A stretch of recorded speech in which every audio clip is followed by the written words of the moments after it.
Yes, we do. Okay. Okay. Welcome to Be Rooted. I'm so excited that you are all here. I'm so excited that we are all here. Leslie, I'm Nott Howard Brown. I'm a member of the board, and Leslie has been talking about this for some time. And it's been such a blessing to put this together. And she just asked me, I asked her a question. You didn't read the questions? I said, information overload. I can only read it when it says Nadia. So it was great to be surprised about who is here. I'm just such a blessing to be around empowered women. These are my granddaughters. Excuse us. They will help us talk the whole time. But yes, so when Leslie asked me if I would please give the welcome and my testimony, I said sure. And the funny thing is a few months ago, and you'll understand in a moment, but a few months ago, I was thinking that my story was no longer relevant because of my age and because of my children's age. And a girl said, no, you have to tell your story because it may save someone else. And I'm thinking, but no, I mean, like, I'm almost 50 years old. I was a teen mom 30 years ago. But she reminded me that our stories are always valid and our stories are always necessary because someone here may need to hear it, may need to see the story from the other side. So bear with me while I hold this microphone and my laptop and all this things so I can share.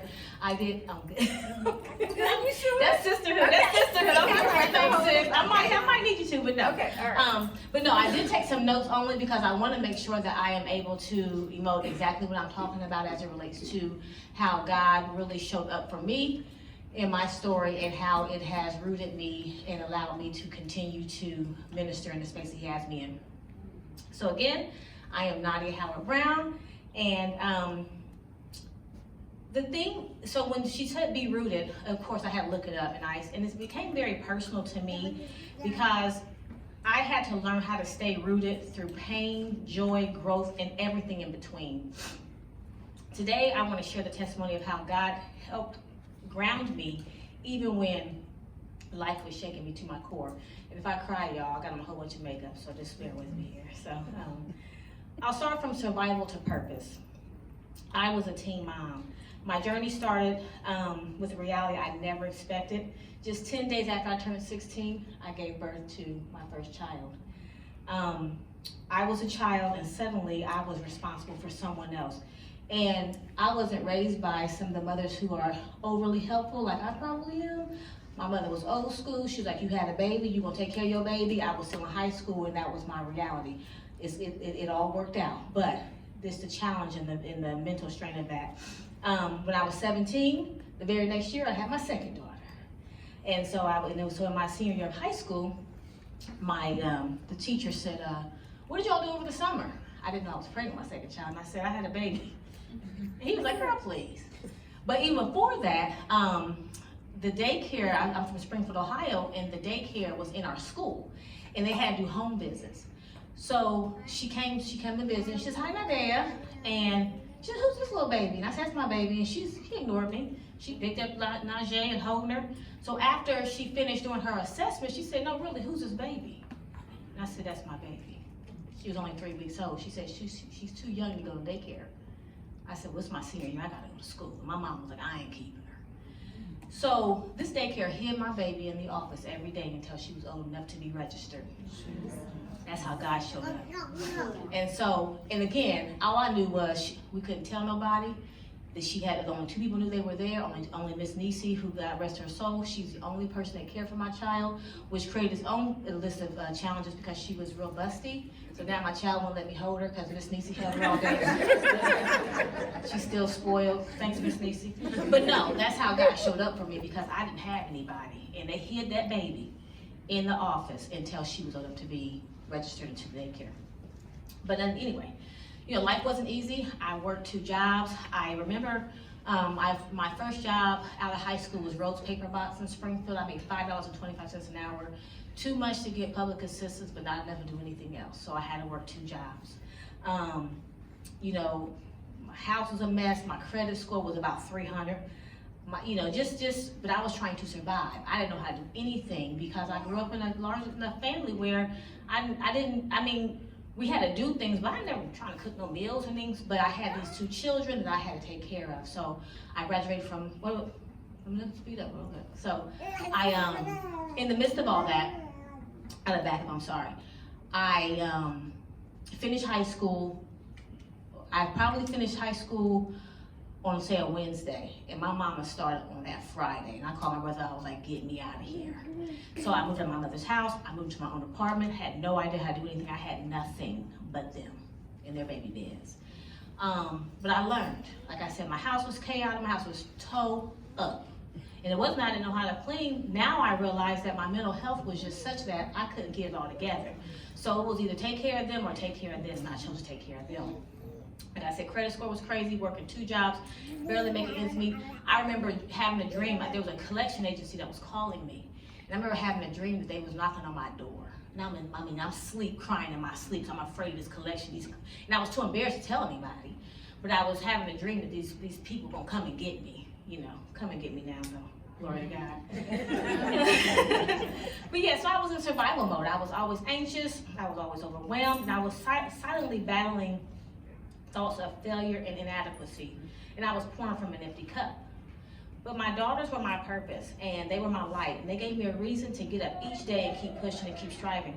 I was determined to give them everything I didn't have. They were in everything, which was actually because I needed a babysitter. But if there was an event, if there was a opportunity for them to be in something, they were in it. Nadia, this is my oldest one right here, she loved it. Najee was so mad at me, she's like, I don't want to do none of this. I mean, choirs, 4-H, Girl Scouts, sports, everything.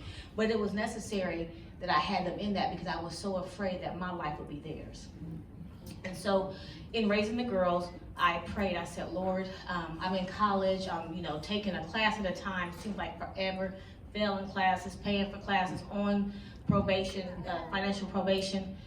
And I remember saying, Lord, I just want to graduate before my daughter does. And I graduated from college 2 weeks before my daughter graduated from high school. And so, so God has continued to answer prayers, and just kind of showed me that He was always there for me. And then my world fell apart. Now, Dad graduates from high school, goes to college. Najee graduates from high school, goes to college, and I am left to deal with me and figure out who I am and my identity outside of being their parents. Everybody, oh, you're not Dad Najee's mom, so that became, I was a sports mom, I was an athletic mom, and all those things. So, but that was when I felt like I was just lost. I didn't know who I was without them. I spent my whole life pouring into them, and now I was empty. I was alone in my thoughts, I was alone in my fears, I was alone in my inadequacies, I was alone in my regrets. And now I realize that was my wilderness season. I felt purposeless, directionless, and unworthy. I felt like my roots were being ripped out of me.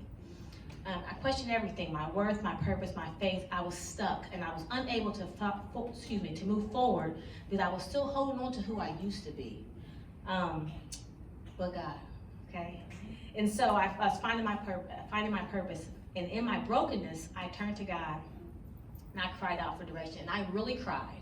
Laying prostrate on the floor, just like, Lord, what is next for me? I remember sitting there like, I'm bloated, I'm gassy, when I tell you my mental health is my physical health, it was a mess. But the beautiful thing is that I always tried to show up looking like everything was okay, so everyone thought it was okay. It was not okay. It was not okay. He showed me that my journey was not about me. The story was meant to encourage others, to help lift others up, and to inspire others. I was called to help others to find their purpose and walk boldly in it. And that's when everything in my life began to change. I started becoming who I was meant to be. So fast forward, I started, after my kids graduated from college and all these things, I worked in industry for many years. And I was at Ohio State University. And I was kicking butt. I'm getting awards, accolades, everybody's asking me for help, all these different things. And the Lord told me to leave. I know, it's a good job. I'm leaving that job. I got paid on the first of the month, whether I did a moment's work or not. I wasn't going to leave because, in our community, we are indoctrinated that you don't leave a job without a job, okay? But the Lord told me to leave that job, and I said no. So what He do to me? He started kicking that tail, y'all. I went from getting awards from the college level, from the university level, to getting letters written to HR. we got a new supervisor, and he hated me. But he hated me because he hated my leadership, the prior leadership. So I was really collateral damage. But remember, God told me to move on. I didn't do it. I'm real rebellious. So, not anymore. I had a rebellious spirit. So, finally on my 10-year anniversary, I wrote him a letter and I turned in my resignation. I mean, to the point where I had anxiety every day. It's just terrible. So I turned in my resignation, and he sent me a text. And for the first time I got that text, I didn't feel any anxious feelings. And I said, and he said, I got your letter and I'll give you a call. I said, okay.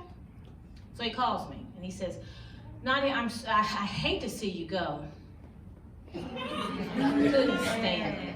I hate to see you go, but did you find another wonderful opportunity?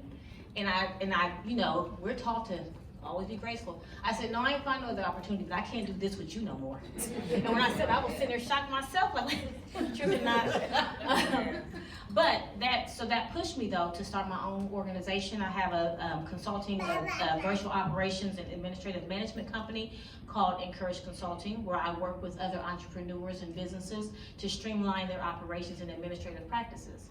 And then I got on social media one day and just started running my mouth. As you can tell, I'm real shy, never have anything to say. So I started sitting on and say, hey y'all, it's Nott. That's my nickname. And the Lord gave me Chit Chat with Nott. And where I go on, I just do social media and different speaking engagements, discussing just life stuff, nothing major. I ain't got nothing major. All I got is life. I love the people who are filling up their containers with new containers. I got this clean house. That's not my ministry. My house is a mess at all times. My husband probably at home cleaning it, or he ain't really cleaning. He just moving stuff from one place to another. But the beautiful thing is, the Lord began to again show my purpose. And so I'm newly married. I got married September 15th. That's my birthday. I look good on your birthday, sis. I'll show you some pictures. But guess what? 2 weeks later, my daughter told me she was pregnant, and it was twins. And it was our first year. Identical twins.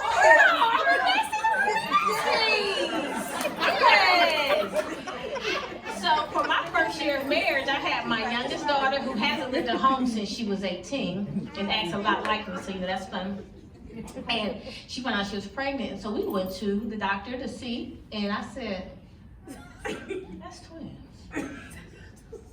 I know you lying. So she pregnant with twins. At this point, you got to stay with us because you got twins. But let me tell you what God does. You know where it says that he'll restore what you lost? This is where I might cry.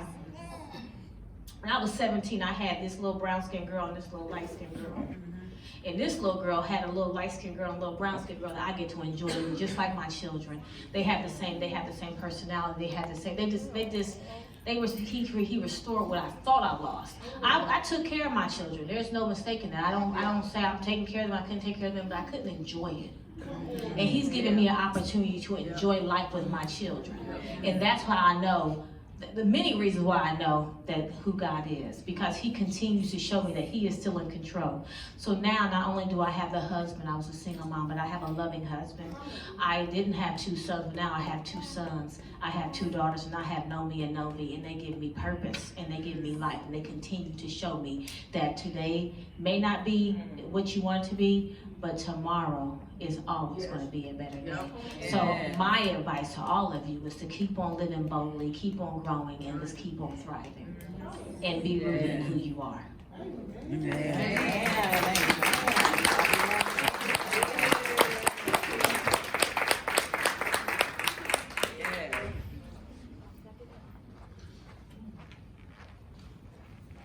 All right. Hi guys. I am Melky. I am one of the board members of Ignite Change Foundation, and I'm also the temporary secretary. Ignite Change is a ministry about helping women and children mentally, physically, emotionally, financially, and those facing hardship and obstacles. So if you feel like to donate, visit our website at ignitecf.org. Thank you. All righty, well, we are getting ready to get into the conversation. Yes, we are getting in there. So by the way, we have Kiera over here to the right. She is our artist for the day. She is painting the roots in the tree for us. And then after the event is over, we'd like you to go by and get your thumbprint in the paint so we can make it leaves on the tree, please. But please support her in any way you can. She does all types of parties. All righty, so let's start. All right, so let's start with Giovanna Robinson. So when I was thinking about Be Rooted, it happened